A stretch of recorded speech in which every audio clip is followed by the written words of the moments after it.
전통적으로 저희 교회가 이제 통독 새벽 기도회를 앞두고 또 주간한 부서가 헌신 예배를 드리면서 또 우리가 기도로 준비하지만 몸과 마음으로 다시 한번 결단하며 또 주님이 주시는 은혜를 공급받기를 원하는 그런 예배를 함께 드리게 됩니다. 또한 헌신 예배뿐만 아니라 우리 모든 성도들이 매 주일마다 주 앞에 나와서 영적 번제를 우리가 함께 올려드리는 것입니다. 주여, 오늘도 연약하고 부족한 저의 있는 모습 그대로 올려드립니다.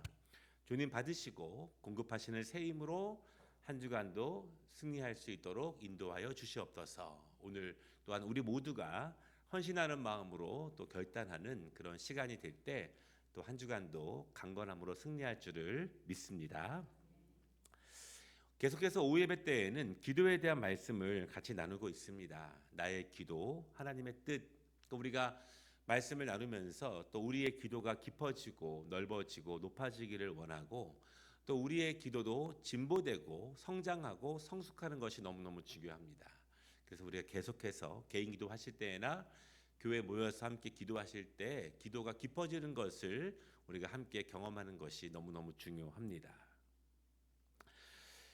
우리가 어떤 상황에서 우리는 이성을 잃을 때가 있습니다. 내가 지금 무슨 말을 하고 있는지 내가 모를 때가 있습니다. 우리가 어떨 때 이성을 잃게 되는가? 경험이 좀 다르시겠지만 보통은요, 아주 극심한 분노가 찾아왔을 때 이성을 잃을 때가 있습니다. 또 생각해 보면 아주 극심한 절망에 빠졌을 때, 또 어떤 큰 일을 당해서 너무 놀라서 아무 말도 할 수 없을 때, 어떤 논리적인 말도 할 수 없을 때, 또 우리는 그런 경험들이 있을 수 있습니다. 제가 신학교 시절에 아버지께서 교통사고를 당하셨다는 소식이, 그때는 삐삐도 없는 시절이니까 학교 방송으로 나왔습니다. 제 이름이 여자 이름이잖아요. 전화를 받고 학교 방송으로 뭐라고 나왔냐면, 조용순 양 빨리 집으로 가보세요. 예, 저는 이런 경험이 굉장히 많습니다. 병원으로 가는 내내 사실은 저의 머리는 공백과 같았습니다. 무엇을 생각하기도 어려웠고 또 무엇을 조리 있게 말하기도 어려운 그러한 1시간 이상의 어떠한 공백 상태. 또 캐나다에서 저희 아내가 교통사고를 당한 적이 있었습니다. 2012년도인데요. 그때 이제 큰애가 한 5학년, 그리고 현우는 이제 1학년 내지 그 정도 됐을 때, 그때 제가 받은 전화는 병원에서 받은 전화였는데 긴급 수술을 해야 되기 때문에 동의해 달라고 하는 전화. 그래서 그 전화로 먼저 동의를 하고 저는 학교에 가서 어린 두 애들을 데리고 다시 병원으로 갈 때, 그때도 사실은 정신을 차려야 한다는 생각과 더불어서 어떠한 이 말로 설명하기 어려운 그러한 공백 상태를 경험할 때가 있습니다. 그런 상황이 오면 체면이고 논리고 이성이고 다 사라지게 됩니다. 어떤 원칙이 중요하지 않고 다른 사람들의 시선을 전혀 생각하지 않을 때가 있습니다. 그런데 우리의 기도도 그럴 때가 있어요. 우리가 대표 기도를 할 때 우리는 최대한 논리적으로 기도하려고 준비합니다. 이성적으로 기도하면서도 감정적인 것을 잃지 않도록 우리는 준비를 하고, 또 개인적으로 기도하면서도 대표성을 잃지 않도록 노력하면서 기도를 준비합니다. 기도를 들으시는 하나님 생각하지만 그 전에 기도를 듣고 있는 성도들이 이 기도를 통해서 은혜를 나누고 이 기도에 성도들의 감정이 이입되고 또 성도들이 성경적인 논리적인 기도로 평가하기를 바라는 마음들이 기도자의 내면 안에는 있습니다. 그런데 우리가 어떤 극심한 절망과 급박한 상황을 만날 때, 그래서 우리의 정신이 공백 상태가 되고 우리가 이성을 잃는 것 같은 상황이 되었을 때 우리의 기도는 흩어지게 됩니다.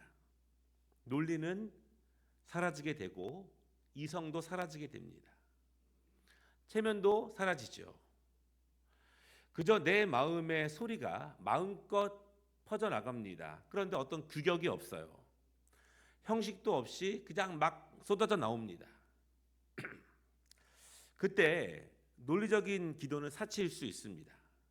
다른 사람의 생각이나 다른 사람들의 시선과 감정을 전혀 염두에 둘 수 없습니다. 그저 나의 교양이 사라졌다고 해도 나의 품격도 그 기도 안에는 존재하지 않죠.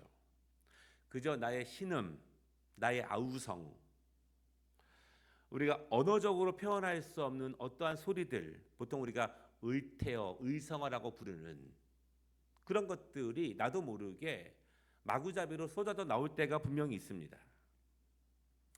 아마 그러한 비슷한 경험들을 우리의 신앙의 연조 가운데서 어떤 외적인 일을 만났을 때 그러한 기도를 해보신 경험들이 분명히 다 있어요. 그런데 우리가 그러한 상태에 있을 때도 기억해야 되는 것이 있습니다. 우리가 그러한 상황 가운데서도 하나님의 말씀을 듣는 기도자의 모습을 기억해 보아야 합니다. 그러니까 내 말만 하는 기도를 중단해야 합니다. 그러니까 우리는 사실은 이 기도자라고 하는 뜻 안에는 듣는 자라고 하는 의미가 훨씬 더 강해요.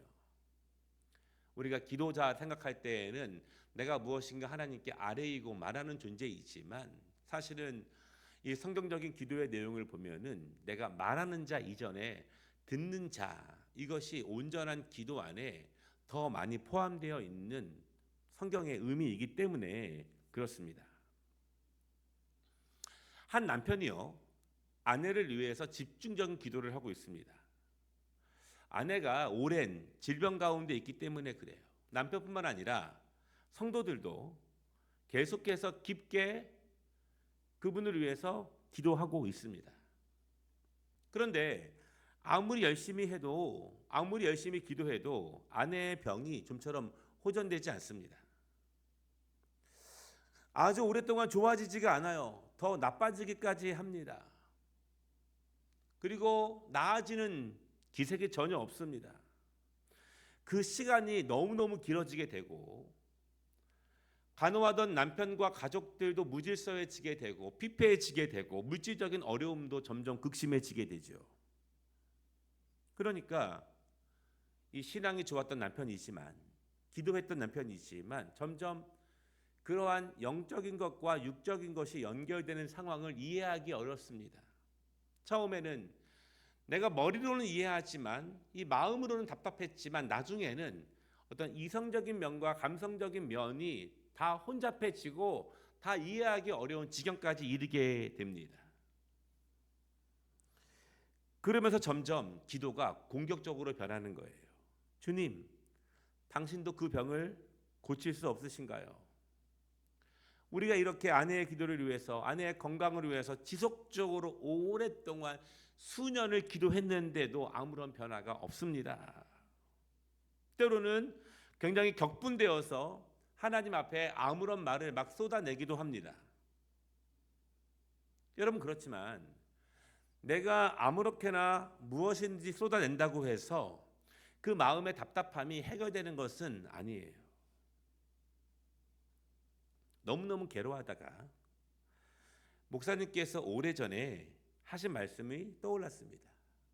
그러니까 우리가 말씀을 들을 때 물론 지금 나에게 해당되는 말씀을 보다 더 진중하게 집중하여 들을 필요가 있지만 우리가 평상시에 자주 듣는 말씀들도 가슴에 기억해야 될 필요가 있어요. 왜냐하면 우리가 평상시에 자주 듣는 말씀들을 사실은 집중해서 붙잡지 않는 이유는 그 일들이 지금 실제로 우리의 삶에서 별로 일어나지 않기 때문에 그럴 수 있습니다.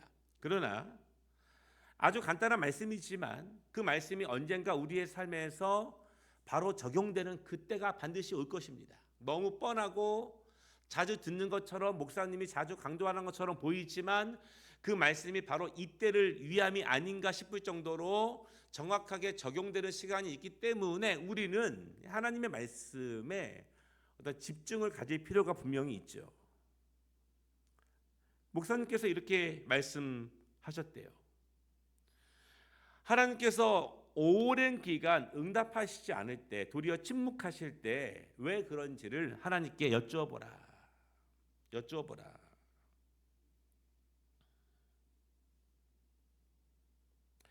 자신도 어찌할 수 없는 불만과 분노가 쏟아 나오긴 했지만, 불만과 분노로 기도가 끝나는 것이 아니라, 불만과 분노로 신앙이 끝나는 것이 아니라,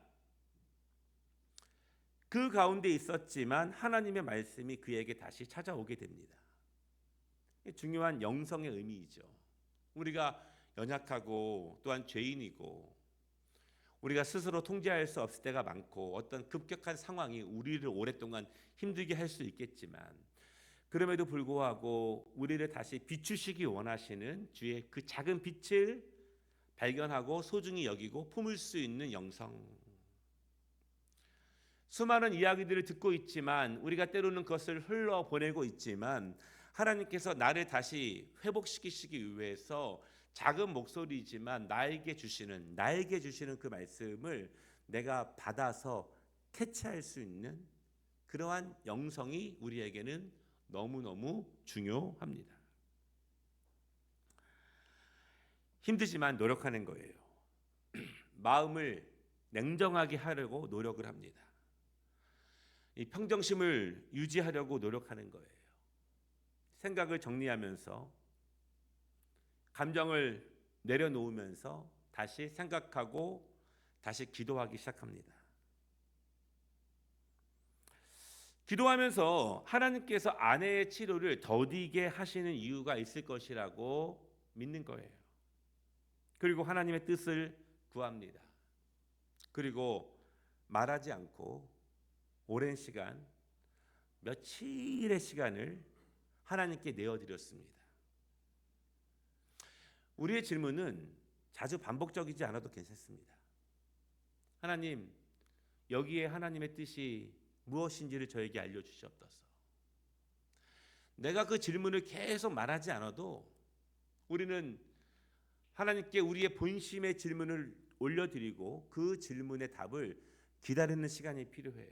눈을 감고 집중하여 성령님을 의지하며 나를 내려놓으며 하나님께서 말씀하시는 그 시간을 계속 몇 날 며칠 기다리시는 겁니다. 하나님께서 말씀하실 때까지 그저 자리에 앉아 집중하며 내 마음이 살만해지지 않도록, 내 마음이 불안해지지 않도록, 여러 가지 것들이 내 안에 침투하지 않도록 내가 기도하면서 말씀을 기다리는 거예요. 그리고 점점 하나님의 뜻을 알아가기 시작합니다.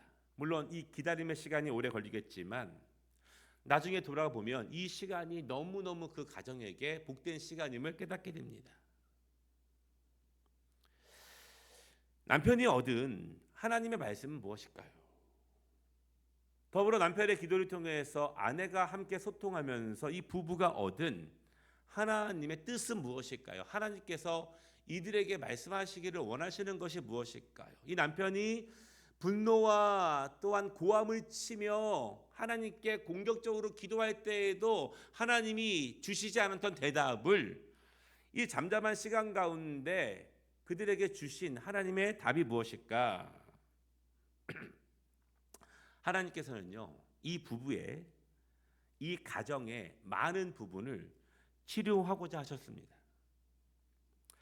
남편에게는 아내의 건강 회복이 급했고 그것이 우리 가정의 가장 중요한 문제라고 생각했고 그것만 회복되면 다 좋아질 것이라고 생각을 했지만 하나님의 뜻은 달랐습니다.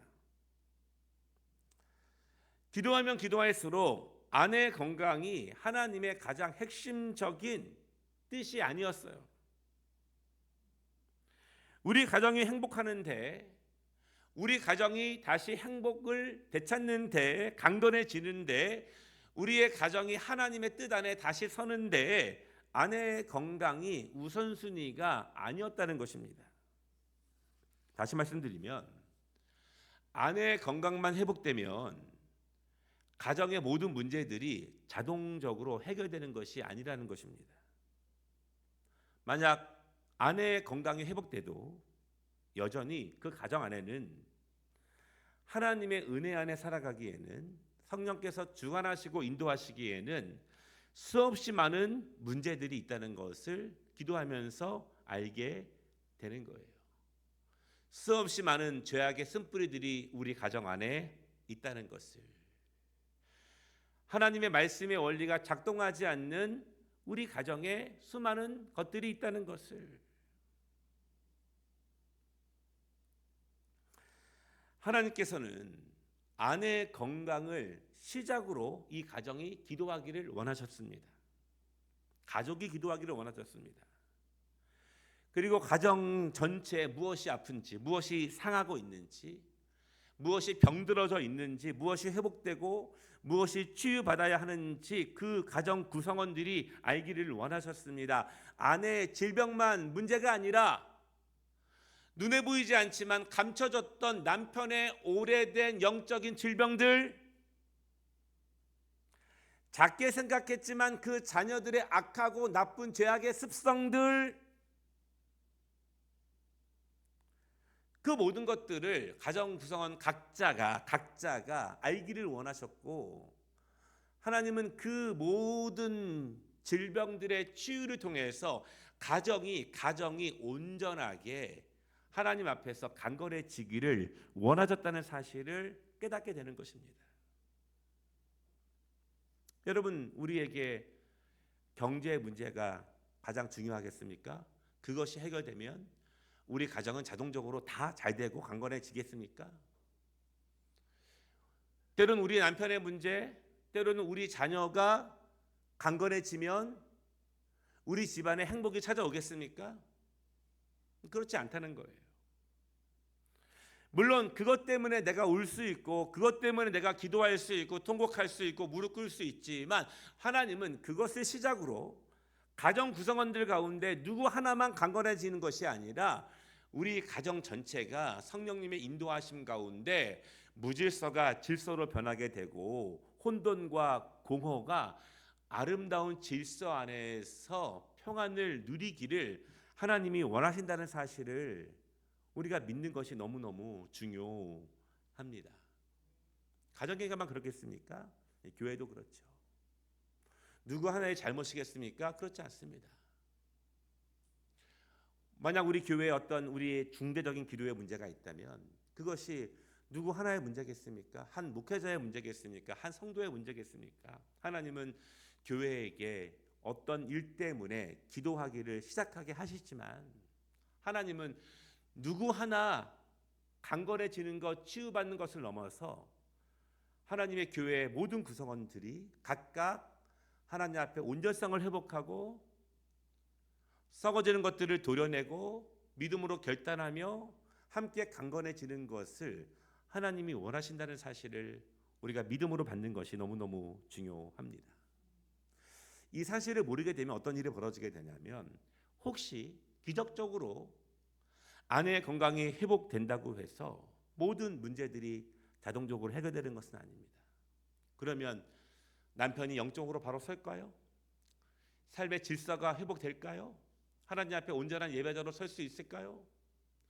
그러면 자녀들이 성령님이 인도하시는, 성령님께 자신의 인생을 맡기는 하나님의 살아계심을 경험할 수 있는 믿음의 자녀들로 거룩한 비전을 품고 살아갈 수 있을까요? 그렇지 않다라는 거예요.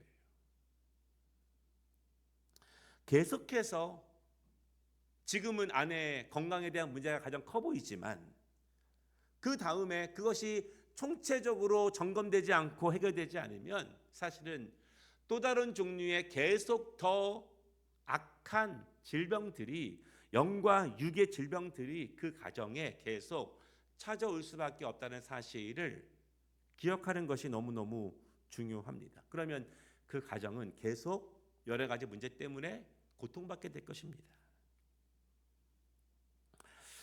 남편이 기도하면서 하나님이 주시는 은혜를 받는 거예요. 남편과 아내 사이에 회복되어야 하는 것들, 남편은 남편으로서, 아내는 아내로서 회복되어야 하는 것들, 부모와 자녀 간에 바로 서야 하는 질서들과 각각의 영적 삶의 책임감들, 그리고 자녀 개인이 함께 하나님 앞에서 회복해야 될 온전성들,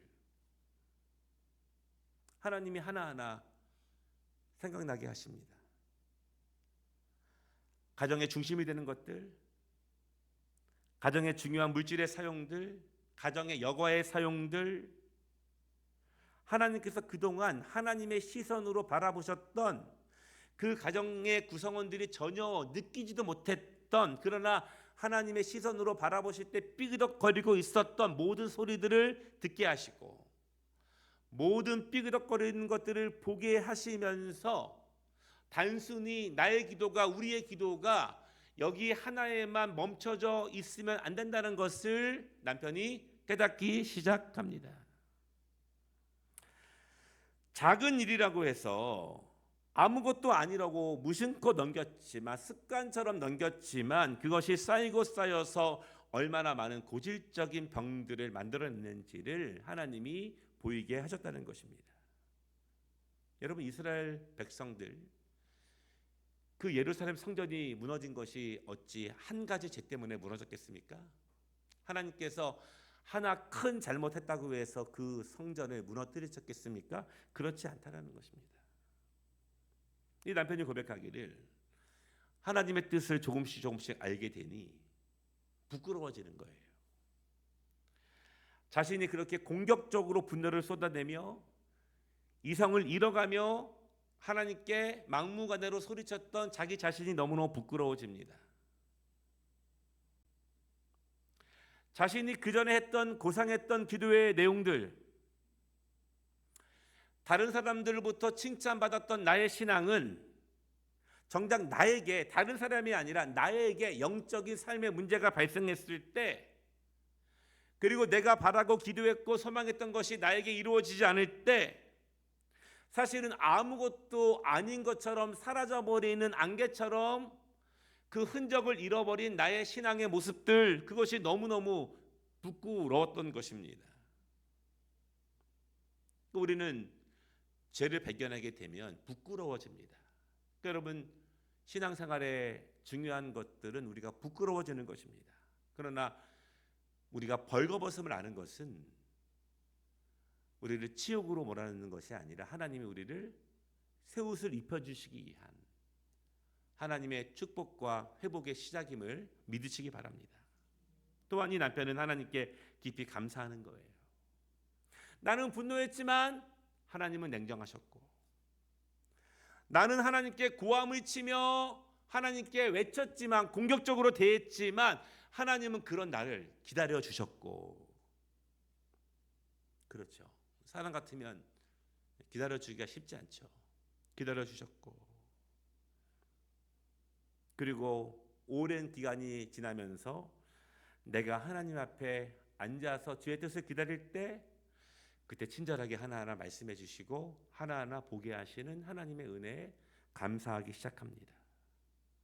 또한 하나님께서 치유받아야 할 우리 가정의 많은 문제들에 대해서 친히 말씀해 주시니 감사하며 기도를 드립니다. 단순히 아내의 질병만 해결되면 모든 문제가 해결되는 것은 아니었습니다. 아내의 문제를 통해서 가정 전체가 치유받고 여러 문제들이 고쳐지고 많은 것들이 제자리로 돌아가야 한다는 사실을 깨닫게 됩니다. 물론 그 모든 것들을 한 번에 제자리로 돌릴 수는 없습니다. 그러나 잘못되었다는 것을 아는 것은 너무너무 중요해요. 내가 다시 돌아가야 될 그곳이 어딘지를 아는 것은 너무너무 중요합니다. 모르는 상태로 계속 소리만 지르는 거예요.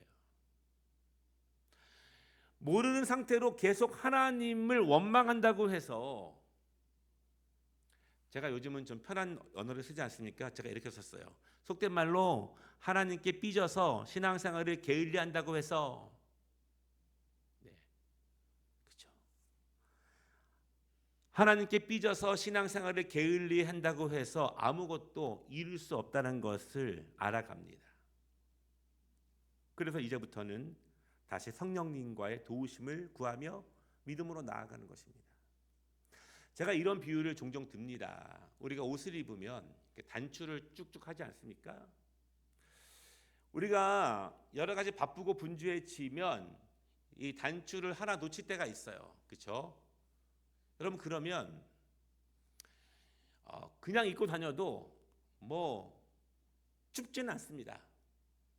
그렇죠? 그러나 아름답지가 않아요. 질서 있지가 않습니다. 귀찮다고 해서 그냥 입고 다니거나 뭐 여기만 대충 한다고 해서 아름다워지는 것이 아닙니다. 그때는 다 풀러서 힘들겠지만 다시 차근차근 순서대로 질서대로 올려야 그때 아름다워지는 것입니다. 말씀을 마치겠습니다. 물론 우리가 지금은 그 당면한 큰 문제, 나의 가슴을 아프게 하는 그것이 가장 시급한 기도의 제목일 수 있어요. 그러나 여러분, 내가 너무 목숨 걸고 기도하고 있는 그 기도의 제목, 그것이 도리어 장애물이 될 수 있습니다. 하나님께서 우리에게 전체를 보이시기를 원하시고 전체를 알기를 하시기를 원하시는데 그 문제, 그거 하나가 지금 내 눈앞에 딱 막혀져 있으면 여기에만 집중하고 여기에만 목숨 걸면 전체를 보지 못하는 거예요. 도리어 내가 가장 시급하다고, 가장 응답이 필요하다고 하나님의 살아계심을 보여달라고 기도하는 그것이 우리의 기도의 가장 큰 장애물이 될 수 있다는 것입니다. 오직 그것만이 문제가 아닌데 하나님은 이것을 통해서 더 큰 것을 만지시기를 원하시고 고치시기를 원하십니다. 하나님은요, 그 다리만 고치는 것이 아니라 그의 인생 전체를 고치시기를 원하시는 거예요. 그의 보지 않는 눈만 고치시는 것이 아니라 그가 온전히 치유받아서 예수님의 제자가 되기를 원하시는 것이고, 떡과 보리떡으로 그를 먹이시기만 원하시는 것이 아니라 그들이 거듭난 하나님의 백성으로 참여하기를 하나님은 원하십니다. 우리는 그래서 부분을 놓고 기도하지만 부분에 매여 있는 것이 아니라 부분을 통해서 전체를 바라볼 수 있는 은혜를 하나님께 구하는 것이 너무너무 중요합니다. 그러기 위해서는 듣는 기도자가 되는 것이 너무너무 중요해요. 하나님께서 나에게 무엇을 말씀하시는지, 내가 구하는 문제, 나에게 시급한 그 문제, 내가 빨리 받아야 하는 그 응답, 그것도 중요하겠지만 하나님의 뜻이 어디 계신지를 기도하는 것이, 듣는 것이 너무너무 중요합니다. 하나님께서 나를, 우리 가정을, 우리 교회를, 이 나라와 이 민족을 얼마나 사랑하시고 얼마나 강건하게 원하시는지 우리가 개인적인 기도를 통해서 또 공동체의 기도를 통해서 그 하나님의 크신 뜻을 함께 발견하고 이루어가는 우리 모두가 되시기를 주님의 이름으로 축복합니다.